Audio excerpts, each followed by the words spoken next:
வணக்கம் சுபிக்ஷா டிவி நேயர்களே, உங்கள் அன்பான சயின்டிபிக் வேதிக் அஸ்ட்ராலஜர் அஸ்ட்ரோரஞ்சி பேசுகிறேன்.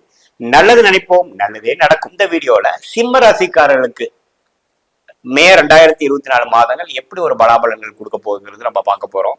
இப்ப பாத்தீங்கன்னா ஆண்டு கிரகம் என்று சொல்லப்படுகிற ராகு கேது 2-8 இருக்காங்க. 8ஆம் இடத்துல ராகுவும் 2ஆம் இடத்துல கேதுவும். அந்த அந்த 2 கிரகத்துல எந்த வித மாற்றங்களும் மே மாதத்தில் இருக்க போறது இல்லை. அதே சமயத்துல கண்டகசனியாக 7ஆம் இடத்திலிருந்து ராசியவே சிம்ம ராசியவே பார்த்து சில பிரச்சனைகளும் சில டென்ஷனும் சில ப்ரெஷரையும் உங்ககிட்ட மெயின்டைன் பண்ணிட்டு இருக்கக்கூடிய சனி நிலையிலும் எந்த மாறுபாடும் மே மாதத்தில் இல்லை. குரு பெயர்ச்சி மட்டும்தான் இந்த மாதம் உண்டு. அந்த அடிப்படையில பாத்தீங்கன்னா ஆண்டு கிரகம் என்று சொல்லப்படுகிற குரு மே 1ஆம் தேதி ஆண்டு முதல் நாளே பாத்தீங்கன்னா 10ஆம் இடத்துக்கு வருகிறார் 9ஆம் இடத்திலிருந்து. இத்தகைய ஒரு பயிற்சி எப்படி இருக்குதுங்கிறத நம்ம பார்க்க போறோம். அதே சமயத்துல மற்ற கிரகங்கள் எப்படி இருக்கும் பார்க்கும் பொழுது இந்த ராகு 8ஆம் இடத்துல இருக்கிறதோட சேர்ந்து செவ்வாயும் சேர்ந்து விட்டார். உங்களுக்கு செவ்வாய் ரொம்ப முக்கியமான ஒரு கிரகமாக இருக்கிறது. சிம்ம ராசிக்காரருக்கு செவ்வாய் 4ஆம் வீட்டுக்கும் பாக்கியஸ்தானம் என்று சொல்லக்கூடிய 9ஆம் வீட்டுக்கு அதிபதியா இருக்கக்கூடிய செவ்வாய் 8ஆம் இடத்துல போய் ராகுவோட சேர்ந்து இருக்கிறது கொஞ்சம் பார்த்தீங்கன்னா சில விஷயங்கள் கைக்கு வந்தது வாய்க்கு வரலைங்கிற மாதிரி சில விஷயங்களும் சில எதிர்பார்ப்புகளும் டிராவலிங் விஷயத்துல கொஞ்சம் அசௌகரியங்களும் பேச்சு விஷயத்துல சில நாம பேசுறது வேற மாதிரி போகக்கூடிய அமைப்புகளும் இருக்கக்கூடிய அமைப்பு இருக்கு. கொஞ்சம் கேர்ஃபுல்லா தான் இருக்கணும். ஸோ சனி 7ஆம் இடத்துல ராசியை பார்த்து செவ்வாய் 8ஆம் இடத்துல ராகுவோடு இருக்கிற நிலை இருக்குது இந்த மாதம் முழுக்குங்கிறது சிம்மராசிக்காரர்கள் புரிந்து கொள்ள வேண்டும். ரொம்ப கேர்ஃபுல்லாகவும் இம்பார்ட்டன்ட் டெசிஷன்ல இருக்கக்கூடிய அமைப்புகள் இந்த மாதத்தை நீங்க அவாய்ட் பண்ணி ஆகணும். Not the best month for you. அதே சமயத்துல பாத்தீங்கன்னா குரு 10ஆம் இடத்துல 2ஆம் இடம்ங்கிற தனஸ்தானத்தை பார்ப்பதனால சில கேஷ் ஃப்ளோ இம்ப்ரூவ் ஆகும். வரவேண்டிய கடன் கொஞ்சம் கிடைக்கும். ஒரு இன்வெஸ்ட்மெண்ட் பண்ணக்கூடிய அமைப்பு இருக்கு. 4ஆம் இடத்தை பார்ப்பதனால சில இடம் விஷயத்துல சில சாதகமான விஷயங்கள், தாயார் விஷயத்துல சில உடல்நல கோளாறு இது வரைக்கும் இருந்தாங்கன்னா அதுல ஒரு நிவர்த்தி வரக்கூடிய விஷயங்கள் வருதுங்க. அதே சமயத்துல 6ஆம் இடத்தையும் பார்ப்பதனால் சில ஒரு சுப கடன்கள் வாங்கி அதன் மூலமா சில செலவு பண்ணக்கூடிய அமைப்புகள் உண்டு. பட் பொதுவா பார்க்கும் பொழுது மே 17ஆம் தேதிக்கு அப்புறம் சூரியனே 10ஆம் இடத்துக்கு போய் அருமையான ஒரு பொசிஷனுக்கு போறார். எப்பவுமே ராசி அதிபதி 10ஆம் இடத்துக்கு போக அருமையான விஷயம். ஸோ முதல் ஆஃப் தான் பாத்தீங்கன்னா நான் சொன்ன ஒரு சாதகமற்ற பலன்கள் இருந்து மே 14ஆம் தேதிக்கு அப்புறம் பாத்தீங்கன்னா சுக்கிர பகவானும் பாத்தீங்கன்னா 19ஆம் தேதி 10ஆம் இடத்துக்கு போறார். சூரியனும் அங்கேயே இருக்கிறார், குருவும் அங்கேயே இருக்கிறார். புதனும் மே 10ல 8ல இருக்கக்கூடிய புதன் 9ஆம் இடத்துக்கு வரார். இது எல்லாமே சாதகமான விஷயங்கள். ஸோ மே 10ல இருந்து படிப்படியா சில கிளாரிட்டி கிடைக்கக்கூடிய அமைப்புகள் உண்டு. கேஷ் ஃப்ளோ இம்ப்ரூவ் ஆகக்கூடிய அமைப்புகள் உண்டு. கண்டிப்பாக சில இடர்பாடுகள் நீங்கி கொஞ்சம் எல்லா விஷயங்களும் ஃபால் இன் பிளேஸ் ஆகக்கூடிய அமைப்பு உண்டு. மாணவர்களுக்கு நல்ல ஒரு கான்ஃபிடன்ஸ் கொடுக்கக்கூடிய அமைப்பு செகண்ட் ஹாஃப் ஆஃப் மேலேருந்து வரக்கூடிய அமைப்பு உண்டு. இம்பார்ட்டண்டான டிசிஷன்லாம் செகண்ட் ஹாஃப்ல பண்ணுங்க, ஃபர்ஸ்ட் ஹாஃப்ல போஸ்ட்போன் பண்ணிக்கிறது நல்ல விஷயம்.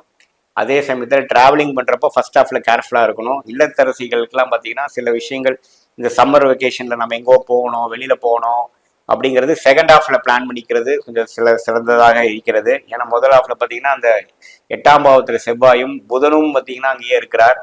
ஸோ சில விஷயங்கள் சாதகம் இல்லாமல் இருப்பதனால் மாதம் போக போக கொஞ்சம் நல்ல ஒரு விஷயமாக மாறக்கூடிய அமைப்பு இருக்கிறது.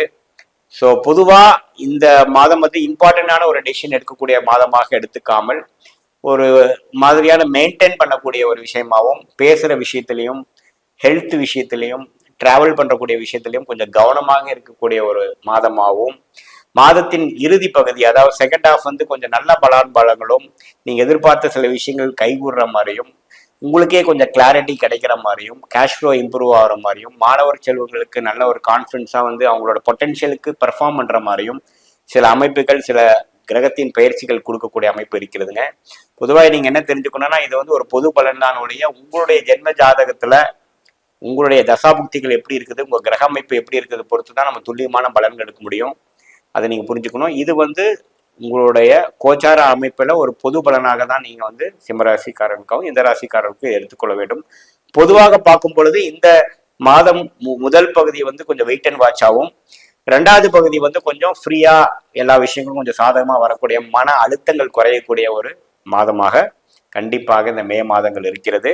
பட் இது நீங்க கண்டகசனி இன்னும் நீடிக்குது. 7ஆம் இடத்துல 8ஆம் இடத்துல ராகு இருக்கிறார், அதோ செவ்வாய் சேர்ந்து இருக்கிறாருங்கிறப்போ நண்பர்கள் வட்டாரம், கொலீக்ஸ், கஸ்டமர்ஸ் கிட்ட எல்லாமே நீங்க கொஞ்சம் கேர்ஃபுல்லா இருக்கணும். ஒரு ஃபால்ஸ் ப்ராமிஸ் பண்ணிட்டு ஒரு அவசரப்பட்டு ஒன்று சொல்லிட்டு அதுக்கப்புறம் கஷ்டப்படக்கூடாது. இந்த ஒரு விஷயம் மட்டும் நீங்க மெயின்டைன் பண்ணிட்டு இந்த மாதத்தை கழிக்கும் பொழுது அடுத்த வரக்கூடிய ஒரு விஷயத்துக்கு வந்து ஒரு தயாராக இருக்கக்கூடிய ஒரு நல்ல அமைப்பு உங்களுக்கு கொடுக்கும். இப்ப பாத்தீங்கன்னா இது வரைக்கும் நம்ம பார்த்துட்டு இருந்த பலன்லாம் பொது பலன்கள், அதாவது கோச்சாரத்துல வந்து ஆண்டு கிரகமாகிய ராகு கேது குரு சனி எப்படி இருக்கிறாங்கன்னு பொறுத்தும், மாத கிரகங்கள் என்று சொல்லப்படுகிற சுக்கிரன் புதன் செவ்வாய் இது மாதிரி கிரகங்கள் சூரியன்லாம் எப்படி இருக்கிறாங்கிற பொறுத்து தான் நம்ம கோச்சாரத்துல பலன் எடுக்கிறோம். பட் உண்மையான விஷயம் பாத்தீங்கன்னா உங்களுடைய ஜென்ம ஜாதகத்துல உங்களுக்கு கிரகங்கள் எப்படி இருக்குது, நீங்க என்ன லக்னம், எந்த சாரத்துல எந்த நட்சத்திரத்துல ஒரு கிரகம் இருக்குது, ஆட்சி உச்சங்கள் எப்படி இருக்கிறது, தசாபுக்திகள் எப்படி போயிட்டு இருக்குது, இப்போ கரண்ட்ல என்ன தசாபுக்திகள் நடப்புல இருக்குதுங்கிற பொறுத்து தான் துல்லியமான பலன்கள் எடுத்து இந்த கோச்சார பலன்களும் இந்த தசாபுக்திகளும் மிக்ஸ் பண்ணி பார்க்கணும். ஒரு 80% பாத்தீங்கன்னா உங்களுடைய தசாபுக்திகள் பலன் கொடுத்து அதுக்கு சப்போர்ட்டிங் ஃபேக்டராக இந்த கோச்சார பலன்கள் நம்ம எடுத்துக்கணும். அதுதான் வந்து கரெக்டான துல்லியமான பலன் எடுக்கக்கூடிய ஒரு அணுகுமுறை. ஸோ நம்ம எதுக்கு இது பார்க்குறோம் அப்படின்னு பார்த்தீங்கன்னா, பொதுவாக இப்போ இருக்கக்கூடிய இந்த மாத காலத்துக்கு எப்படி வந்து உங்களோட அமைப்புகள் இருக்கு, சாதகமாக இருக்கிறதா சாதகம் இல்லாமல் இருக்கிறதான்னு பார்க்குறோம். உங்களுக்கு சாதகமான தசாபுக்திகள் போறப்போ நல்ல பலன்கள், நான் சொல்லக்கூடிய பலன்கள் கொஞ்சம் தூக்கலாகவும், சாதகமற்ற தசாபுக்திகள் போகும்பொழுது நான் சொன்ன சாதகமற்ற பலன்கள் கொஞ்சம் அதிகமாகவும் சாதகமான பலன்கள் குறைவாகவும் இருக்கும் என்பது நீங்கள் அறிந்து கொள்ள வேண்டும். மீண்டும் மற்றொரு காணொலியில் சந்திப்போம். நன்றி, வணக்கம்.